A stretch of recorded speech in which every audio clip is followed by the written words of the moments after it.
1997년 11월의 어느 새벽이었습니다. 서울에 사는 43세 직장인 김 씨는 신문 한 장을 읽고 그날 오전 모든 저축을 달러로 바꿨습니다. 주변 사람들은 이상하다고 했습니다. 그리고 6개월 뒤 원화 가치가 반토막 났을 때 김 씨의 자산은 2배가 되어 있었습니다. 그 사람들에게는 공통점이 있었습니다. 위기가 오기 전에 미리 알았다는 것, 그리고 미리 움직였다는 것. 오늘 이 영상을 보고 계신 여러분, 지금 이 순간이 그 김 씨가 신문을 읽던 그 새벽과 매우 비슷합니다. 환율이 1,500원을 넘나들고 있고 서울 신축 아파트는 씨가 말라가고 있으며 대기업 공장들은 줄줄이 해외로 나가고 있습니다. 세 가지가 동시에 흔들리고 있는 겁니다. 환율이 오른다는 게 내 통장과 무슨 상관이냐고 생각하실 수 있습니다. 수입품만 비싸지는 거 아닌가요? 아닙니다. 오늘 그 연결고리를 끊김없이 보여드리겠습니다. 그리고 영상 마지막에는 IMF가 오든 안 오든 어떤 상황에서도 작동하는 자산방어 원칙 5가지를 드립니다. 지금 한국 경제에는 3개의 압박이 동시에 걸려 있습니다. 첫 번째는 환율입니다.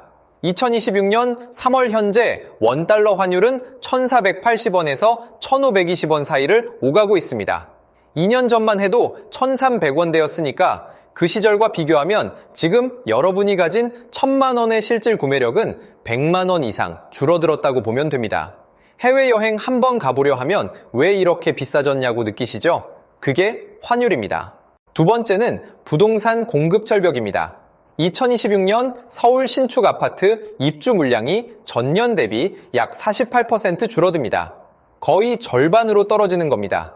매물은 늘어나는데 신축은 없다. 이 2가지가 충돌하면서 시장이 이상한 신호를 보내고 있습니다. 세 번째가 가장 조용하지만 가장 위험합니다. 자본 유출입니다. 삼성, SK, 현대가 앞다퉈 해외에 공장을 세우고 있습니다. 왜 이게 위험한지는 조금 뒤에 자세히 말씀드리겠습니다. 지금은 이것만 기억해 두세요. 3개가 동시에 흔들리고 있다는 것. 그런데 이게 끝이 아닙니다. 더 중요한 건 이 3가지가 서로 연결되어 있다는 겁니다. 환율 이야기를 먼저 해보겠습니다. 한국은행 추정에 따르면 환율이 100원 오를 때마다 소비자 물가가 약 0.2%에서 0.3% 추가로 오릅니다. 이걸 환율 전가율이라고 하는데요. 쉽게 말하면 환율이 오를 때 내가 사는 물건 가격에 얼마나 반영되는지의 비율입니다. 어떻게 반영되냐고요? 이렇게 됩니다. 환율이 오르면 수입 밀가루 가격이 오릅니다. 밀가루 가격이 오르면 빵집, 분식집, 짜장면집, 사장님들의 원가가 오릅니다. 그들은 버티다가 결국 가격을 올립니다. 환율이 당신의 점심값을 건드리는 겁니다. 여기서 끝나지 않습니다. 수입 원자재로 제품을 만드는 기업들은 환율이 오를수록 원가가 올라갑니다. 이익이 줄어듭니다. 한국은행이 물가를 잡으러 금리를 올리면 대출이 있는 모든 사람의 이자가 오릅니다. 그러니까 환율이 오른다는 건 수입품만 비싸지는 이야기가 아닙니다. 밥값이 오르고 이자가 오르고 내 월급의 실질 가치가 줄어드는 이야기입니다. 지금 원달러 환율이 1,500원을 넘나든다는 건 2년 전과 비교했을 때 여러분의 월급은 그대로인데 살 수 있는 것들이 줄어들었다는 뜻입니다. 숫자는 그대로지만 내용물이 작아진 과자 봉지처럼요. 그렇다면 집값은 어떻게 될까요? 부동산 뉴스를 보면 헷갈립니다. 어떤 기사는 매물이 넘쳐난다고 하고 어떤 기사는 집값이 오를 거라고 합니다. 둘 다 맞습니다. 다른 이야기를 하고 있는 겁니다. 지금 시장에 나오는 매물은 대부분 기존 아파트입니다. 팔려는 사람이 늘어난 겁니다. 그런데 신축 아파트는 어떨까요? 앞서 말씀드렸듯이 2026년 서울 신축 입주 물량은 절반 이하로 줄어듭니다. 매물은 늘어나고 신축은 없는 이상한 상황입니다. 여기에 부채 폭탄이 겹칩니다. 한국의 가계부채는 GDP 대비 89.7%입니다. 세계적으로도 상위권입니다. 그리고 그중 53%가 변동금리 대출입니다. 금리가 오르면 바로 직격탄을 맞는 구조입니다. 이 2가지가 충돌하면 시장이 2방향으로 갈립니다. 입지 좋은 신축은 희귀해지니까 프리미엄이 올라갑니다. 그런데 변동금리 대출자들은 금리 부담에 버티기 힘들어집니다. 같은 부동산 시장 안에서 격차가 벌어지는 겁니다. 2008년 금융위기 이후 일본과 캐나다 밴쿠버에서도 비슷한 일이 있었습니다. 위기 이후에 좋은 입지의 신축은 오히려 올랐고 외곽의 노후 아파트는 계속 내려갔습니다. 양극화였습니다.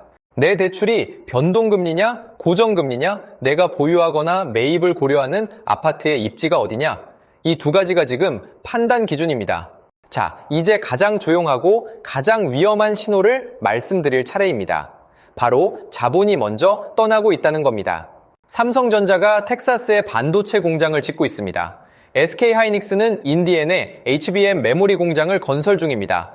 현대차는 조지아에 전기차 공장을 세웠습니다. 나쁜 뉴스가 아닌 것처럼 보입니다. 글로벌 기업이 되는 거 아닌가요? 맞습니다. 그런데 여기서 조금 더 들여다봐야 합니다. 공장이 해외로 가면 그 공장에서 일할 일자리도 해외로 갑니다.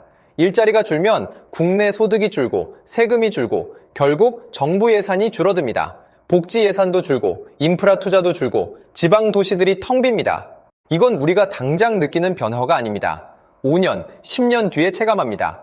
그런데 자산방어는 5년, 10년 뒤를 미리 준비하는 겁니다.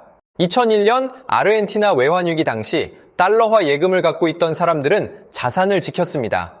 반면 페소화 예금만 가진 사람들은 자산 가치가 50% 이상 증발했습니다. 같은 나라, 같은 시간, 다른 선택이 완전히 다른 결과를 만든 겁니다. 2022년 터키에서도 똑같은 일이 반복됐습니다. 외화 자산과 금을 보유한 사람들은 버텼고 리라화만 갖고 있던 사람들은 무너졌습니다.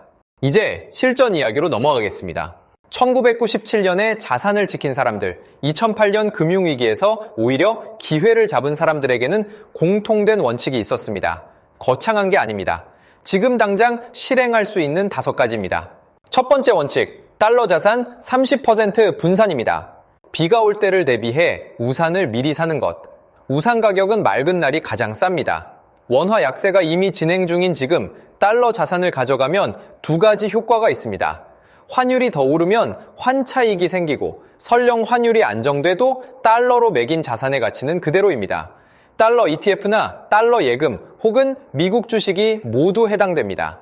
전체 자산의 30%를 기준으로 삼으세요. 두 번째 원칙, 변동금리를 고정금리로 전환하는 겁니다.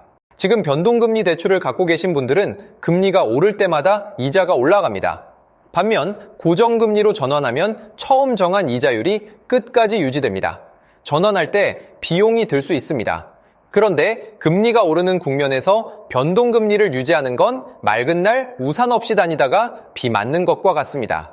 지금이 전환을 검토할 타이밍입니다. 세 번째 원칙, S&P500 매월 적립투자입니다. 여기서 흥미로운 사실이 있습니다. 원화 약세 국면에서 달러로 매긴 미국 주식에 매달 일정 금액을 넣으면 환율이 오를수록 수익률이 더 커지는 역설이 생깁니다. 원화가 약해질수록 달러로 환산한 내 자산이 더 크게 불어나기 때문입니다. S&P500의 1928년부터 2024년까지 연평균 수익률은 10.1%입니다. 여기에 환차익이 더해지는 구조입니다. 매달 10만 원이어도 됩니다. 시작이 중요합니다. 네 번째 원칙, 현금 6개월치 생활비 확보입니다. 위기 때 가장 먼저 무너지는 사람은 빚이 많은 사람이 아닙니다. 현금이 없는 사람입니다. 빚이 있어도 현금이 있으면 버팁니다. 현금이 없으면 금매로 자산을 팔아야 합니다. 9개월치 생활비를 현금이나 수시입출금 통장에 별도로 유지하세요. 이게 모든 전략의 기초 체력입니다. 다섯 번째 원칙, 수입원 2개 이상 만들기입니다. 직장인은 수도꼭지 하나에 연결된 파이프와 같습니다. 회사가 잘 되면 물이 잘 나옵니다. 그런데 그 수도꼭지 하나가 막히면 물이 한 방울도 없는 겁니다. 1997년 당시 위기를 견뎌낸 사람들 중에는 프리랜서 수입, 부업 수입, 임대 수입 등 수입 파이프가 2개 이상인 사람들이 많았습니다. 지금 당장 두 번째 수입을 만들 수 없다면 만들 준비를 시작하는 것이 전략입니다. 시간이 걸립니다. 그래서 지금 시작해야 합니다. 자, 이제 여러분의 상황에 맞게 정리해 드리겠습니다. 세 그룹으로 나눠 말씀드립니다. 첫 번째 그룹, 주택담보대출이나 큰 빚이 있는 분들입니다. 지금 당장 대출금리 유형부터 확인하세요. 변동금리라면 고정금리 전환 조건을 은행에 물어보세요. 그 다음 6개월치 생활비를 현금으로 확보하는 게 최우선입니다. 달러 자산은 그 다음입니다. 빚 있는 분들에게 가장 위험한 건 공격적 투자가 아닙니다. 버티는 것이 전략입니다. 두 번째 그룹, 여유 자금이 있는 분들입니다. 지금 원화로만 자산을 갖고 계신 분들은 30%를 달러 자산으로 분산하는 것을 검토하세요. 달러 ETF나 달러 예금이 가장 간단합니다. 여기서 한 가지 더. 한국의 외환 보유고 내금 비중은 전체의 1%에 불과합니다. 세계 최하위권 수준입니다. 세계 주요국 평균 금 비중이 5%를 웃도는 것과 비교하면 한국은 확실히 취약합니다. 개인도 마찬가지입니다. 금 ETF나 골드바로 5% 정도를 금 자산으로 가져가면 위기 해지 효과가 있습니다. 그리고 한 가지 더. 2026년 3월 한국 정부가 미국의 통화 스왑 체결을 공식 요청했다가 거절당했습니다. 한국은행이 단독으로 달러를 방어해야 하는 구조입니다. 이 사실이 달러 자산 분산의 필요성을 더욱 뒷받침합니다. 세 번째 그룹, 직장인이거나 자영업자인 분들입니다. 지금 당장 가능한 두 번째 수입을 고민해보세요. 재능 판매, 강의, 부업, 배당주, 임대 수익 중 내 상황에 맞는 것을 하나 찾아보는 겁니다. 여기에 S&P500 소액 적립을 병행하면 달러 자산도 쌓이고 두 번째 금융 파이프도 생깁니다. 마지막으로 매주 5분만 쓰는 체크리스트를 드립니다. 세 가지 숫자만 보면 됩니다. 첫 번째, 원달러 환율입니다. 1,500원 위냐 아래냐. 이게 내 달러 자산 비중을 조정하는 기준선입니다. 두 번째, 한국은행 기준금리입니다. 오른다는 신호가 나오면 변동금리 대출자는 즉시 대응해야 합니다. 세 번째, 서울 아파트 전세가율입니다. 전세가가 매매에 근접하거나 역전되면 깡통전세 위험 신호입니다. 이 숫자가 계속 높아지면 시장이 불안정해지고 있다는 뜻입니다. 이 세 가지를 매주 한번 5분만 체크하면 됩니다. 경제 전문가가 되라는 게 아닙니다. 내 자산에 영향을 주는 신호등 3개만 보자는 겁니다. 1997년에 자산을 지킨 사람들은 천재가 아니었습니다. 그들은 미리 알았고 미리 움직였습니다. 오늘 이 영상을 끝까지 보셨다면 여러분도 이미 그 자리에 있습니다. 오늘 내용이 유익하셨다면 구독과 좋아요 부탁드립니다. 경제는 흐름을 읽는 것도 중요하지만 미리 대비하는 것이 더 중요합니다. 앞으로도 꼭 필요한 경제 정보와 시장 변화를 빠르게 전달해 드리겠습니다. 감사합니다.